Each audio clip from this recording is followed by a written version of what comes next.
Salam ibu-ibu HKBP dimanapun berada. Jumpa kembali di dalam PHD Seksi Perempuan. Hari ini untuk minggu pertama di bulan September 2020. Sebelum kita mempelajari firman Tuhan, mari kita terlebih dahulu berdoa. Kasih karunia dan damai sejahtera dari Allah Bapa dan damai Tuhan Yesus Kristus menyertai kamu sekalian. Amin.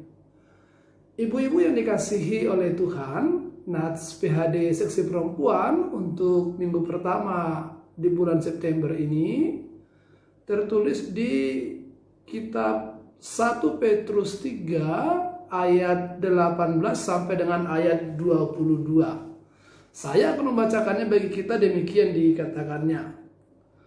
Sebab juga Kristus telah mati sekali untuk segala dosa kita, Ia yang benar untuk orang-orang yang tidak benar, supaya Ia membawa kita kepada Allah.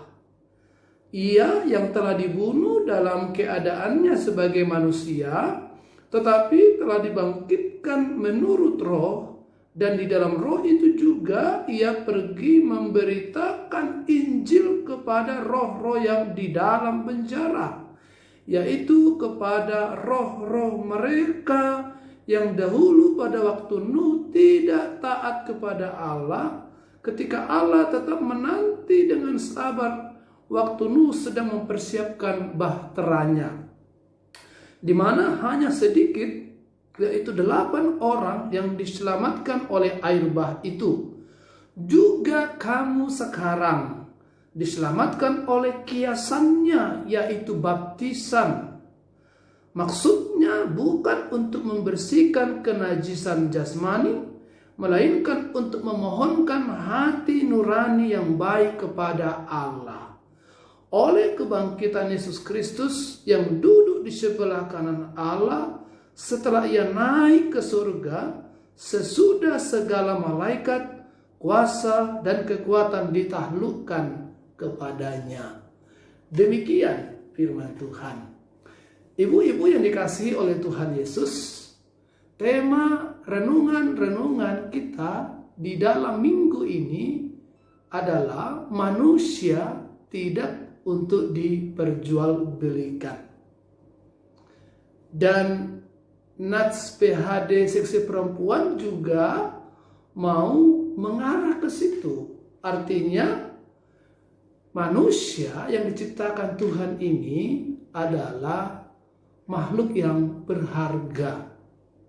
Makhluk yang untuk manusia Tuhan rela melakukan apa saja, bahkan mengorbankan putranya, anaknya yang tunggal, yaitu Tuhan Yesus Kristus. Allah mau supaya manusia itu hidup. Allah mau supaya manusia itu selamat.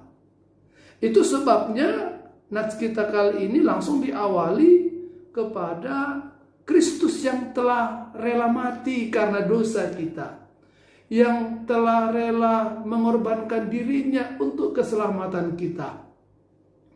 Itu sebabnya kita yang percaya kepadanya, yang mau menerima baptisan atas namanya, itu akan memperoleh keselamatan dan kehidupan.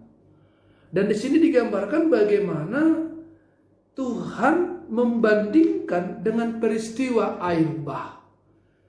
Nah, ketika Yesus mati, tubuhnya mati, tapi rohnya, karena Dia adalah Allah, rohnya masuk ke dalam penjara roh, di mana orang-orang mati yang menantikan kebangkitan, rohnya menanti-nantikan waktu itu. Dan di dalam penjara roh itu, Yesus menyatakan dirinya. Apa artinya, saudara-saudara? Ini mengingatkan kita bagaimana karakter-karakter orang-orang yang hidup di zaman Nuh.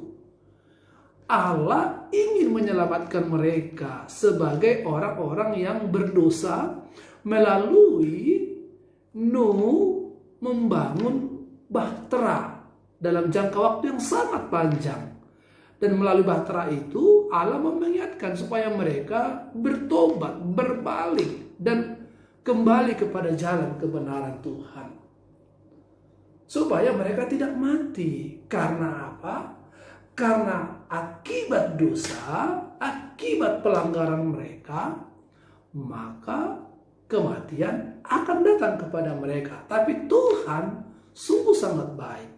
Allah sungguh sangat baik. Allah mau mereka hidup. Itu sebabnya Tuhan kasih waktu kepada mereka.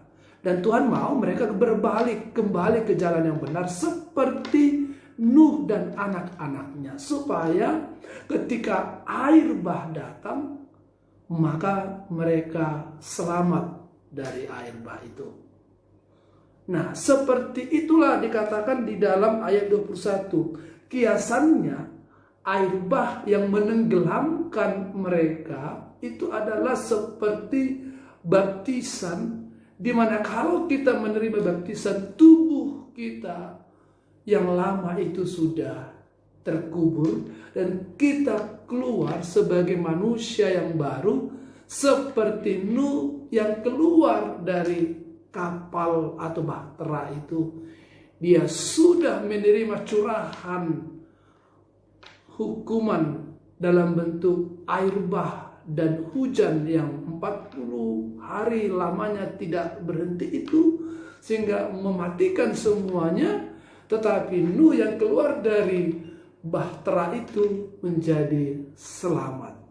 Demikian juga orang-orang yang percaya kepada Yesus, yang menerima baptisan di dalam nama Tuhan Yesus, dia akan memperoleh keselamatan.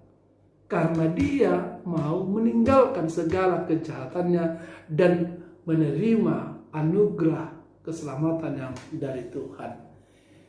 Itulah sebabnya Tuhan memberikan dirinya, karena kita di mata Tuhan itu sungguh sangat berharga. Manusia sungguh sangat berharga. Oleh karena itu tema minggu ini juga mau mengatakan bagaimana kita menghargai sesama kehidupan kita. Bagaimana kita menghargai saudara kita. Bagaimana kita menghargai teman-teman kita. Bagaimana kita menghargai keluarga kita. Bagaimana kita menghargai setiap pribadi manusia ciptaan Tuhan. Maka dilarang untuk saling memperjualbelikan. Dilarang untuk saling merendahkan. Dilarang untuk saling menghinakan ciptaan Tuhan. Oleh karena itu, ibu-ibu dimanapun berada, marilah kita menghargai kehidupan kita dan menghargai kehidupan sesama kita, karena kita berharga di mata Tuhan. Tuhan memberkati kita. Amin. Kita berdoa. Terima kasih Tuhan untuk firman-Mu yang menyapa hidup dan kehidupan kami, dan menyatakan bahwa hidup kami ini berharga. Oleh karena itu Engkau rela mengorbankan dirimu supaya setiap kami orang yang berdosa ini bertobat, boleh percaya dan menerima kehidupan dan keselamatan dari Tuhan. Biarlah kami boleh menghargai hidup dan kehidupan kami dan bergerak untuk menghargai juga kehidupan sesama kami. Terima kasih Bapa. Dalam nama Tuhan Yesus kami berdoa dan mengucap syukur. Kasih karunia Tuhan kita Yesus Kristus, kasih setia daripada Allah Bapa, serta persekutuan Roh Kudus itu yang menyertai berkati kita sekarang sampai selamanya. Amin. Tuhan Yesus memberkati kita. Selamat kembali beraktivitas. Kiranya bisa menjadi berkat. Amin.